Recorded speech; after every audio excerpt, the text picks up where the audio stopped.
Hello friends, இன்றைக்கி இந்த ஷார்ட்ஸில் என்ன பார்க்க போகிறீங்க அப்படின்னா, எங்கள் அம்மா எப்படி பாசிப்பருப்பு பாயாசம் செய்கிறாங்கிறத பார்க்க போகிறீங்க. வாங்க பார்க்கலாம்.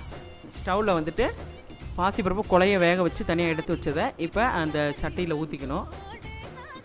ஊற்றிட்டு நல்லா குழைய இருக்குது பாருங்கள், அப்படி தான் வேக வச்சு எடுத்துக்கணும். அப்போ தான் பாசிப்பருப்பு பாயாசம் நல்லாயிருக்கும். இப்போ நல்லா பாருங்கள், 2 கொதி வந்தோடனையும் வெல்லத்தை பொடிச்சு வச்சுருந்த வெல்லத்தை அதில் சேர்த்து விட்டுக்கணும். இதையும் நல்லா கலக்கி விட்டு லைட்டாக கொதி வந்த உடனேயும் நல்லா வாசனை வீடு ஃபுல்லாக இதாக இருக்கும் பாசிப்பருப்பு பாயாசம். அடுத்து நெக்ஸ்ட்டு தேங்காவை அது மேலே தூவி விட்டுக்கணும். அதாவது துருவி வச்ச தேங்காவை அதில் தூவி விட்டு அதுவும் ஒரு கொதி வரணும்.